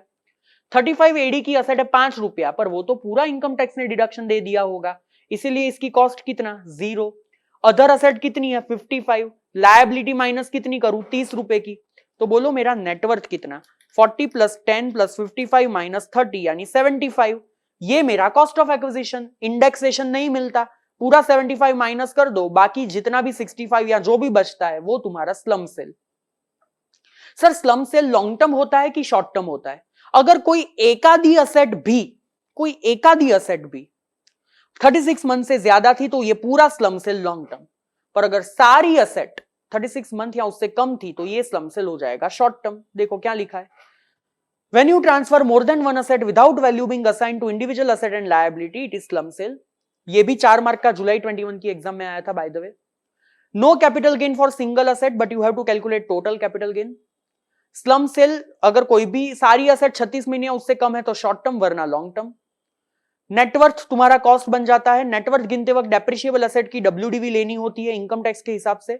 35 AD की असेट 0 रुपया, other asset book value, liability book value से माइनस करो। अगर रिवैल्यूएशन की वजह से कोई चेंज किया है तो रिवैल्यूएशन की इफेक्ट को इग्नोर कर दो, इंडेक्सेशन का बेनिफिट नहीं मिलेगा। अगर कोई ऐसी असेट है जो डेप्रिशिएबल है पर तुमने डेप्रिसिएशन प्रोवाइड नहीं किया तो उतना नोशनली डेप्रिसिएशन उतने सालों का या जो भी पीरियड है उसका माइनस करो और जो बाकी की नोशनल WDV आती है वो तुम अपनी नेटवर्थ में ऐड करना। Are you understanding this people, yes और नो? यहां तक हमने अपने सारे स्पेशल केसेस समझ लिए। अब हम लोग तीसरे और लास्ट पार्ट पे जाते हैं जो कि है क्या एग्जम्पशन और tax rate. Now friends there are two kind of exemptions which are given for capital gain. Number 1 which are contained in section 10, number 2 which are contained in the capital gain chapter itself. First we have to discuss section 10 clause 37 which is mentioned under section 10. If you are individual and HUF, you have a urban agricultural land which is a capital asset and on or after 1st April 2005 it is acquired by government compulsorily. And if you was using this urban agricultural land for agricultural purpose, then the capital gain will not be attracted, it will be completely zero, it will be exempted. Conditions: you are individual HUF, you have urban agricultural land, on or after 1st April 2004, compulsory acquisition is done and you are using it for the agricultural purpose, then exemption will be applicable. All the conditions are to be simultaneously fulfilled. If you had a urban agricultural land which is compulsorily acquired but you was not using for agricultural purpose, capital gain will be taxable. If you are not an individual and HUF, you are a company firm etc, still capital gain will be taxable. Are you understanding this people, yes or no? So that is section 10 clause 37. Now the exemptions which are mentioned in capital gain chapter itself, I have written only over here 3 exemptions which are important for the last day: 54, 54F, 54EC. Let us first discuss about 54. In a very simple terms, let me first tell you, whenever you are transferring a residential house property, which is a long-term capital asset, against that you are purchasing one residential house property in India, then capital gain or investment, whichever is lower, that will be exempt. Provided that new property should not be transferred within 3 years from the date of purchase, lock-in period of 3 years. And if you sold that new property within 3 years, then some violation is there, and that's why the exemption will be reversed. So see, section 54, for which asset it is applicable, individual or HUF? For which kind of asset? Long-term capital asset. But which asset? Residential house property, which is chargeable under the head house property. Then what you have to sold exactly? One resident, what you have to purchase against that? One residential house property in India. Outside India, then no deduction. In what time you have to purchase? See, if let's say I am transferring my house property on 1st April 2020, then new property I can purchase from 1st April 19 till 31st March 20, either 1 year before the date of transfer or within 2 years from the date of transfer, let's say up to 31st March 22. And if I want to construct, then instead of 2 years, they have given 3 years, that is 31st March 2023. So either within 1 year before the date of transfer, or if it is a purchase, then within 2 years, or if it is construction, then within 3 years. What will be exemption? Capital gain or investment, whichever is lower. Obviously, you can't get exemption more than the capital gain. Up to what time that new property you should not transfer? Up to 3 years, you should not transfer the same. It is a lock-in period. What if you transfer that within a period of 3 years? Then whenever in future that capital gain will be calculated, from the cost of acquisition of that new property, whatever was the exemption allowed earlier, that will be deducted. Let's say, here the capital gain was 100 rupees. I have purchased one property on 31st March 22 exactly on 2 years for rupees 50. Then how much exemption would have been granted over here? 50 rupees, and 50 rupees would have been taxable. Now this new property I should not transfer within 3 years. Let's say I transferred it within 3 years and I sold it for rupees 70 lakh within 3 years. Then from 70 lakh, actually what I would have deducted as cost of acquisition? 50 lakh. But as I have done the contravention, whatever was the exemption granted earlier of 50 rupees under section 54, that will be reduced from the cost and the balance cost will be 0. So full 70 lakh will be taxable at that time. So this new asset you should not transfer within 3 years.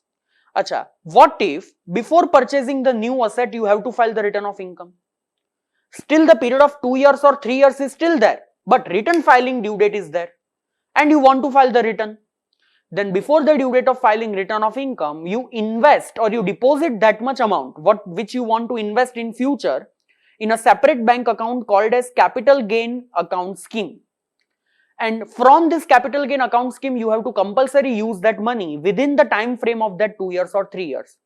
If on the expiry of that 2 years or 3 years also, you are not using the money and still the balance is there in this capital gain account scheme, then in that year, that much amount will be treated as your capital gain and it will be taxable. So, if you haven't invested up to the due date of filing return of income and you want to claim the exemption of capital gain, whatever you want to invest in future, that much amount you have to deposit in a separate bank account called as capital gain account scheme and you will get the deduction for that. That much amount you have to compulsorily use to invest in a house property. If you fail to do so within that 2 years or 3 years, in the year in which that 2 years or 3 years gets expired, how much balance is there in this capital gain account? It will be taxable to you. But if before that your death is there and your legal heir is receiving that amount, it won't be taxable to them.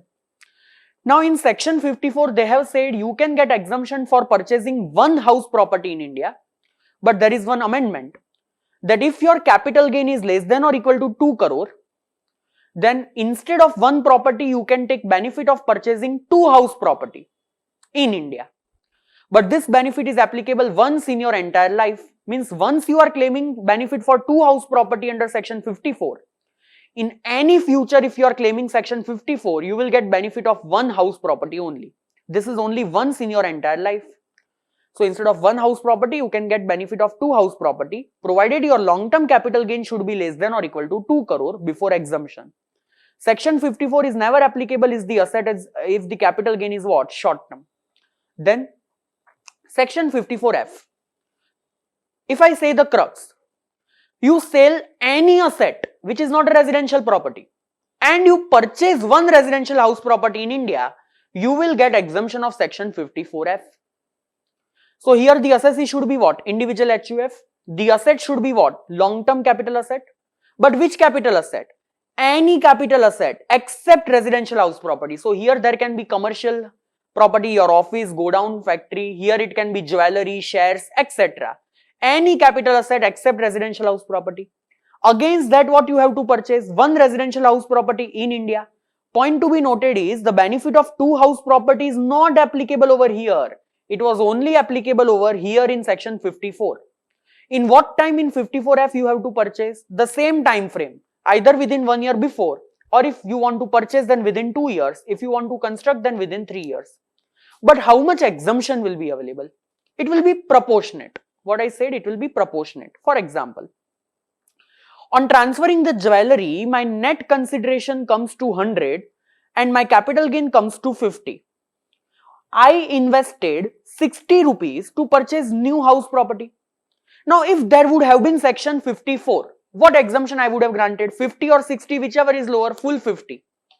But this is a jewelry and I am purchasing a house property. Section 54F is applicable. And in 54F, what is the exemption? Logic. How much percentage of net consideration you have used? 60%. So from your capital gain, only 60% exemption will be granted. What I said, how much percentage of net profit you have used, net consideration, only that much capital gain will be granted. So here, 60 divided by 100, that is 60%, multiplied by 50, how much I will be having the exemption? The answer is only 30 rupees. So the formula is what? Investment upon net consideration into capital gain. Simple. You can't transfer this new house property also within the period of 3 years. Two more conditions is there. Whenever you are transferring any asset for which you want to claim exemption of 54F, on that date of transfer, you can be the owner of one house property, that is okay. You can't be the owner of more than one house property. If on the date of transfer of that asset, already you are the owner of more than one house property, you can't claim 54F. And second condition, whatever 2 years period or 3 years period they have given, compulsory purchase or construct only one house property. If you are purchasing more than one house property, then you are doing the contravention. Whatever exemption of 54F was granted, it will be added to your income. So if you do any contravention in 54F, then it won't reduce the cost, but that exemption what you were granted, it will be directly taxable as LTCG in the year of contravention. And here also you can claim the benefit of capital gain account scheme. The third section which is applicable over here, 54EC. If you are any assessee, company, firm, individual, HUF, any assessee, you are transferring any long-term capital asset which is immovable property, either land or building, any kind of building, commercial, residential, any building. Against that you are purchasing minimum 5 years redeemable bond of NHAI, that is National Highway Authority of India, RECL, Rural Electrification Corporation Limited, Power Finance Corporation or IRFC, Indian Railway Finance Corporation. So if you are purchasing any of the bond of this company which is redeemable minimum after 5 years, that is NHAI, RECL, Power Finance Corporation, Indian Railway Finance Corporation, then you will get exemption of 54EC. These bonds are to be purchased compulsorily within 6 months from the date of transfer. Then how much exemption you will get? Capital gain or investment or rupees 50 lakh, whichever is lower. Means in 54EC, maximum exemption per capital gain you can get is what? Rupees 50 lakh, not more than that. Now this bond you can't transfer for minimum 5 years. Here it is not 3 years, it is 5 years. The only condition is you can't mortgage this bond to take a loan. You can't put it as a security for the loan. It has to be completely charge free. And if you sell this bond within 5 years or you take a loan, then whatever capital gain was exempted under section 54EC earlier, it will become your long-term capital gain in the year of contravention. Here, you cannot avail the benefit of capital gain account scheme. It is not available. Now, One more point is there, one Supreme Court judgment is there, Dempo Company Limited. See, in depreciable asset, it may be possible that your block of asset is held for more than 36 months. But still, as per section 50, always the gain is what? Short-term capital gain. But section 54, 54F, 54EC requires the capital asset to be long-term and not the gain. So it may be possible that your depreciable asset is long-term capital asset, but just the gain is short-term. In all that case, you can still claim the benefit of section 54F and 54EC. Exemption is still available. But sir, short-term capital gain is there. Array, but capital asset is long-term na. Then as per Supreme Court, Dempo Company Limited, you can still claim the exemption. As per section 54H, if compulsory acquisition is there, then the period of 2 years, 3 years or 6 months for the exemption period, that will not start from the date of transfer, but it will start from the date on which you received some of the consideration. And for one particular capital gain, you can claim more than one section also for exemption.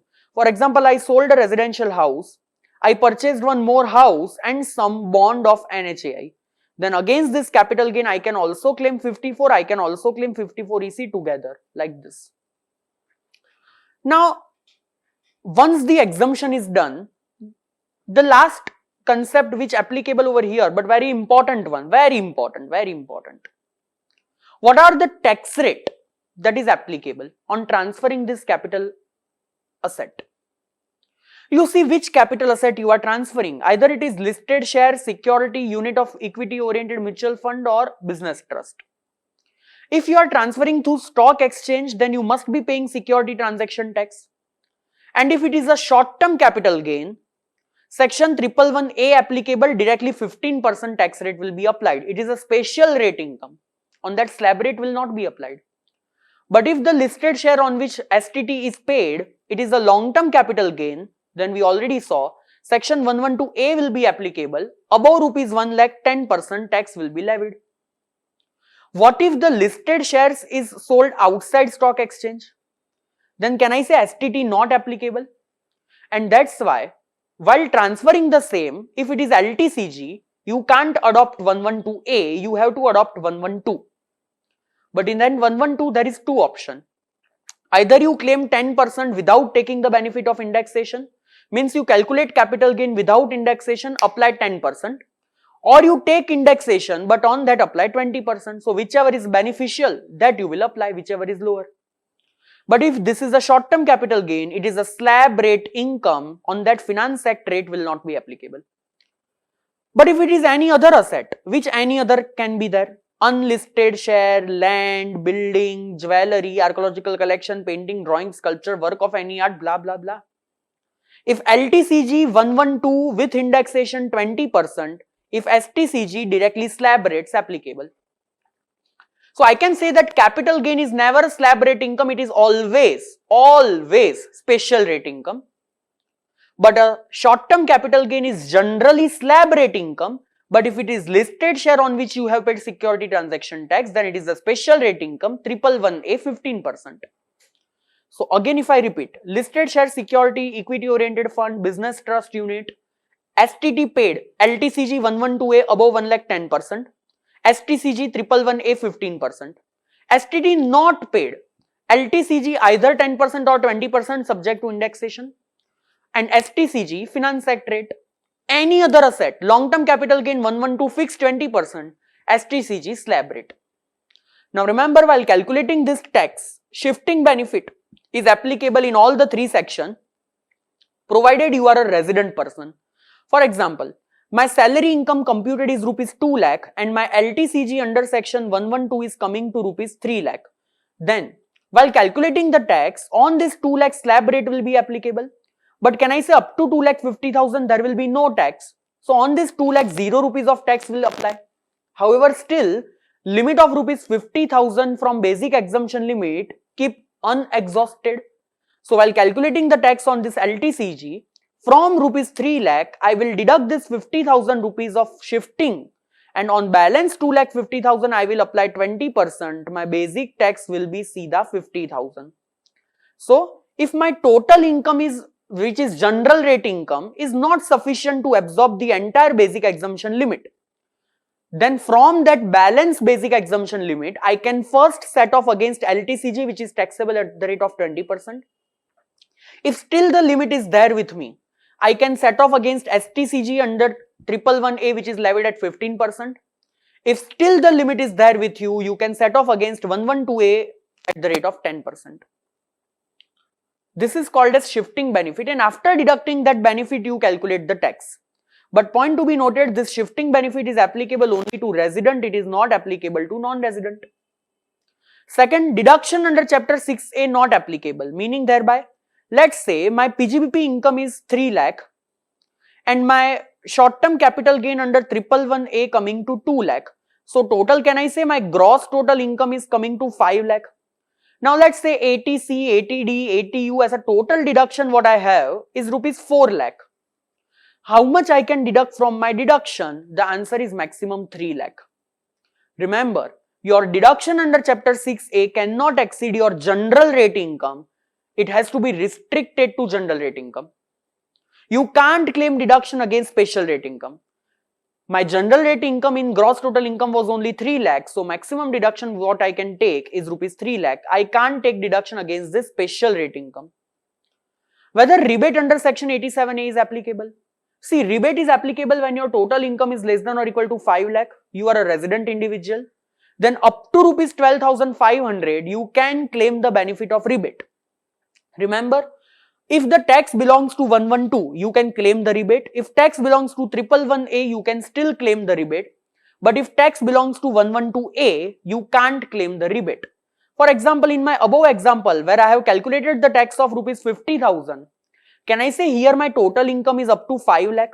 So here the rebate also applicable and the tax is under 112, I can claim the rebate.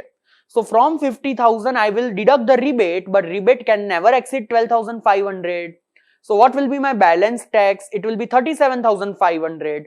Add 4% says that will become my tax payable. But if it would have been section 112A, then I cannot claim the rebate. Whatever is my tax, add 4%, that will be payable. One last point.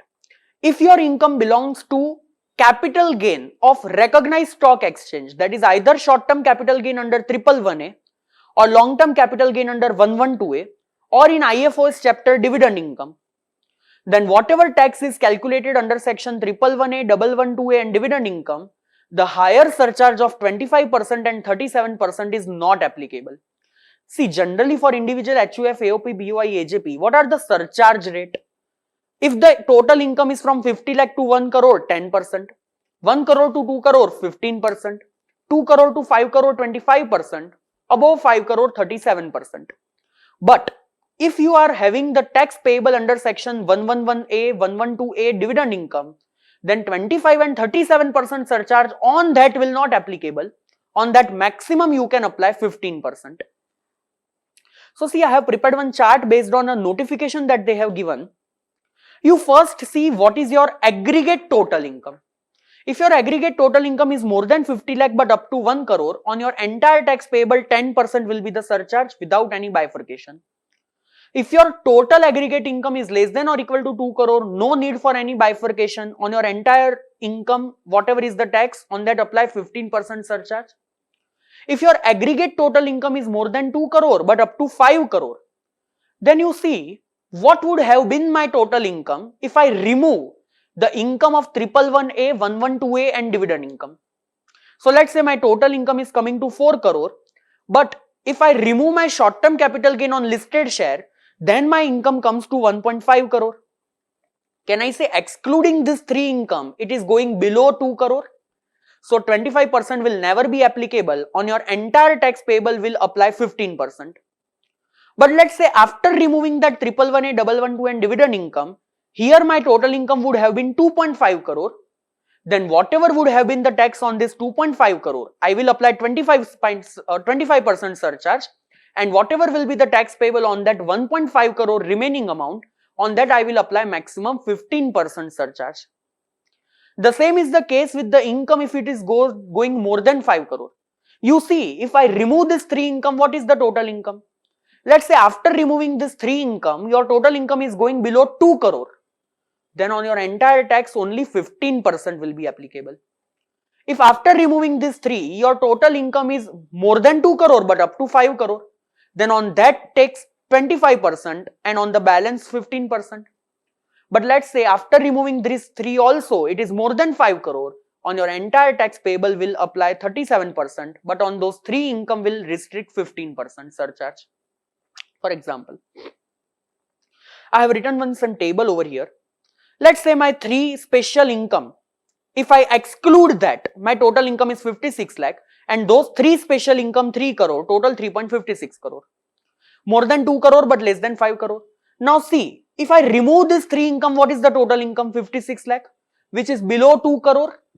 So on my entire total income, whatever is the tax, I will apply 15%.